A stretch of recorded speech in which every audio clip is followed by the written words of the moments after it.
दोस्तों, हमारे कृष्णा भक्ति स्पीच में आपका स्वागत है। हे अर्जुन, क्रोध से भ्रम पैदा होता है, भ्रम से बुद्धि व्यग्र होती है। जब बुद्धि व्यग्र होती है तब तर्क नष्ट हो जाता है, तब व्यक्ति का पतन हो जाता है। फल की अभिलाषा छोड़कर कर्म करने वाला पुरुष ही अपने जीवन को सफल बनाता है। मनुष्य अपने विश्वास से निर्मित होता है, जैसा वह विश्वास करता है वैसा ही वह बन जाता है। गीता के अनुसार नरक के 3 द्वार होते हैं, वासना, क्रोध और लालच। हे अर्जुन, मन अशांत है और इसे नियंत्रित करना कठिन है, लेकिन अभ्यास से इसे वश में किया जा सकता है। मेरा तेरा, छोटा बड़ा, अपना पराया, अपने मन से हटा दो। फिर सब तुम्हारा है और तुम सबके हो। जो हुआ अच्छा हुआ, जो हो रहा है वह अच्छा हो रहा है, और जो होगा वह भी अच्छा होगा। मैं सभी प्राणियों को एक समान रूप से देखता हूँ। मेरे लिए ना कोई कम प्रिय है ना ही ज्यादा, लेकिन जो मनुष्य मेरी प्रेम पूर्वक आराधना करते हैं वो मेरे भीतर रहते हैं और मैं उनके जीवन में आता हूँ। धरती पर जिस प्रकार मौसम बदलते रहते हैं, उसी प्रकार व्यक्ति के जीवन में भी सुख दुख आते जाते रहते हैं। जीवन न तो भविष्य में है न अतीत में है, जीवन तो बस इस पल वर्तमान में है।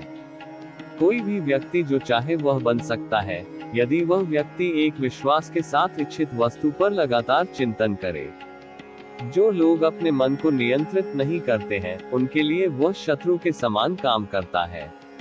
सदैव संदेह करने वाले व्यक्ति के लिए प्रसन्नता न इस लोक में है और न ही परलोक में। हे अर्जुन, तुम्हारा क्या गया जो तुम रोते हो? तुम क्या लाए थे जो तुमने खो दिया? तुमने क्या पैदा किया था जो नष्ट हो गया? तुमने जो लिया यहीं से लिया, जो दिया यहीं पर दिया। जो आज तुम्हारा है कल किसी और का होगा, क्योंकि परिवर्तन ही संसार का नियम है। जन्म लेने वाले के लिए मृत्यु उतनी ही निश्चित है जितना कि मरने वाले के लिए जन्म लेना। इसलिए जो अपरिहार्य है उस पर शोक नहीं करना चाहिए। हे अर्जुन, जो कोई भी व्यक्ति जिस किसी भी देवता की पूजा विश्वास के साथ करने की इच्छा रखता है, मैं उस व्यक्ति का विश्वास उसी देवता में दृढ़ कर देता हूँ। वह व्यक्ति जो सभी इच्छाएं त्याग देता है और मैं और मेरा की लालसा और भावना से मुक्त हो जाता है, उसे अपार शांति की प्राप्ति होती है। जो होने वाला है वो होकर ही रहता है, और जो नहीं होने वाला वह कभी नहीं होता। ऐसा निश्चय जिनकी बुद्धि में होता है, उन्हें चिंता कभी नहीं सताती है। समय से पहले और भाग्य से अधिक कभी किसी को कुछ नहीं मिलता है। जो व्यवहार आपको दूसरों से पसंद ना हो, ऐसा व्यवहार आप दूसरों के साथ भी ना करें। जब जब इस धरती पर पाप, अहंकार और अधर्म बढ़ेगा, तो उसका विनाश कर पुनः धर्म की स्थापना करने हेतु मैं अवश्य अवतार लेता रहूंगा। हे अर्जुन, मैं भूतकाल, वर्तमान और भविष्य काल के सभी जीवों को जानता हूँ, लेकिन वास्तविकता में कोई मुझे नहीं जानता है। केवल व्यक्ति का मन ही किसी का मित्र और शत्रु होता है। अच्छे कर्म करने के बावजूद भी लोग केवल आपकी बुराइयां ही याद रखेंगे। इसलिए लोग क्या कहते हैं इस पर ध्यान मत दो, तुम अपना काम करते रहो। मनुष्य को परिणाम की चिंता किए बिना लोभ, लालच और निस्वार्थ और निष्पक्ष होकर अपने कर्तव्यों का पालन करना चाहिए।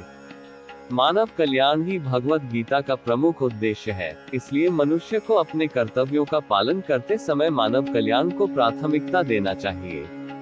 मनुष्य को जीवन की चुनौतियों से भागना नहीं चाहिए और न ही भाग्य और ईश्वर की इच्छा जैसे बहानों का प्रयोग करना चाहिए। अपने आप को भगवान के प्रति समर्पित कर दो, यही सबसे बड़ा सहारा है। जो कोई भी इस सहारे को पहचान गया है वह डर, चिंता और दुखों से आजाद रहता है। न तो यह शरीर तुम्हारा है और न ही तुम इस शरीर के मालिक हो। यह शरीर 5 तत्वों से बना है, आग, जल, वायु, पृथ्वी और आकाश। एक दिन यह शरीर इन्हीं 5 तत्वों में विलीन हो जाएगा। जब इंसान अपने काम में आनंद खोज लेते हैं तब वे पूर्णता प्राप्त करते हैं। हे अर्जुन, मैं धरती का मधुर सुगंध हूँ, मैं अग्नि की ऊष्मा हूँ, सभी जीवित प्राणियों का जीवन और सन्यासियों का आत्मसंयम भी मैं ही हूँ। मन की गतिविधियों, होश, श्वास और भावनाओं के माध्यम से भगवान की शक्ति सदा तुम्हारे साथ है। जिस प्रकार अग्नि स्वर्ण को परखती है, उसी प्रकार संकट वीर पुरुषों को यह सृष्टि कर्म क्षेत्र है, बिना कर्म किए यहाँ कुछ भी हासिल नहीं हो सकता। जो दान बिना सत्कार के कुपात्र को दिया जाता है वह तमस दान कहलाता है। जो मनुष्य जिस प्रकार से ईश्वर का स्मरण करता है उसी के अनुसार ईश्वर उसे फल देते हैं। कंस ने श्री कृष्ण को सदैव मृत्यु के लिए स्मरण किया तो श्री कृष्ण ने भी कंस को मृत्यु प्रदान की। अतः परमात्मा को उसी रूप में स्मरण करना चाहिए जिस रूप में मानव उन्हें पाना चाहता है। आत्मज्ञान की तलवार से अपने हृदय से अज्ञान के संदेह को काटकर अलग कर दो। उठो, अनुशासित रहो। सफलता जिस ताले में बंद रहती है वह 2 चाबियों से खुलती है, एक कठिन परिश्रम और दूसरा दृढ़ संकल्प। जिस तरह प्रकाश की ज्योति अंधेरे में चमकती है, ठीक उसी प्रकार सत्य भी चमकता है। इसलिए हमेशा सत्य की राह पर चलना चाहिए। अपने परम भक्तों, जो हमेशा मेरा स्मरण या एक चित्त मन से मेरा पूजन करते हैं, मैं व्यक्तिगत रूप से उनके कल्याण का उत्तरदायित्व लेता हूँ।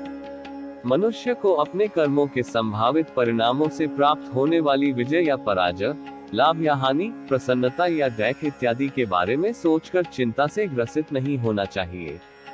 श्रेष्ठ पुरुष को सदैव अपने पद और गरिमा के अनुरूप कार्य करने चाहिए, क्योंकि श्रेष्ठ पुरुष जैसा व्यवहार करेंगे तो इन्हीं आदर्शों के अनुरूप सामान्य पुरुष भी वैसा ही व्यवहार करेंगे। जिसने मन को जीत लिया है उसने पहले ही परमात्मा को प्राप्त कर लिया है, क्योंकि उसने शांति प्राप्त कर ली है। ऐसे मनुष्य के लिए सुख दुख, सर्दी गर्मी और मान अपमान एक से है। मनुष्य का मन इंद्रियों के चक्रव्यूह के कारण भ्रमित रहता है, जो वासना, लालच, आलस्य जैसी बुरी आदतों से ग्रसित हो जाता है। इसलिए मनुष्य का अपने मन एवं आत्मा पर पूर्ण नियंत्रण होना चाहिए। नैन छिन्दन्ति शस्त्राणि नैन दहति पावकः, न चैन क्लेदयन्त्यपो न शोषयति मारुतः। भावार्थ, आत्मा को शस्त्र काट नहीं सकते और न अग्नि इसे जला सकती है, जल इसे गीला नहीं कर सकता और वायु इसे सुखा नहीं सकती। न जायते म्रियते वा कदाचिना, यम भूत्वा भविता वा न भूयः। अजो नित्य शाश्वतोय पुराणो, न हन्यते हन्यमाने शरीरे। भावार्थ, आत्मा किसी काल में भी न जन्मता है और न मरता है और न यह एक बार होकर फिर अभावरूप होने वाला है। आत्मा अजन्मा, नित्य, शाश्वत और पुरातन है। शरीर के नाश होने पर भी इसका नाश नहीं होता। जातस्य ही ध्रुवो मृत्युर्ध्रुवः जन्म मृत्स्य च, तस्मात् परिहार्यर्थे न त्वं शोचितुमर्हसि। भावार्थ, जन्म लेने वाले की मृत्यु निश्चित है और मरने वाले का जन्म निश्चित है, इसलिए जो अटल है, अपरिहार्य है, उसके विषय में तुमको शोक नहीं करना चाहिए। देहिनोऽस्मिन् यथा देहे कौमार यौवन जरा, तथा देहांतर प्राप्तिर्धीरस्तत्र न मुह्यति। भावार्थ, जैसे इस देह में देही जीवात्मा की कुमार, युवा और वृद्धावस्था होती है, वैसे ही उसको अन्य शरीर की प्राप्ति होती है। धीर पुरुष इसमें मोहित नहीं होता है। युक्ताहार विहारस्य युक्तचेष्टस्य कर्मसु युक्तस्वप्नावबोधस्य योगो भवति दुःखः। भावार्थ, जो खाने, सोने, आमोद प्रमोद तथा काम करने की आदतों में नियमित रहता है, वह योगाभ्यास द्वारा समस्त भौतिक क्लेशों को नष्ट कर सकता है। असंशयम महाबाहो मनो दुर्निग्रह चलम, अभ्यासेन तु कौन्तेय वैराग्येन च गृह्यते। भावार्थ, है महाबाहो, निसंदेह मन चंचल और कठिनता से वश में होने वाला है, परंतु हे कुंती पुत्र, उसे अभ्यास और वैराग्य के द्वारा वश में किया जा सकता है। इस पोस्ट भगवद गीता में हमने भगवद गीता के सिर्फ महत्वपूर्ण अनमोल वचनों को ही साझा किया है। किसी भी त्रुटि या अन्य विषय पर आप अपने सुझाव हमें कमेंट के माध्यम से अवश्य दें। जय श्री कृष्ण।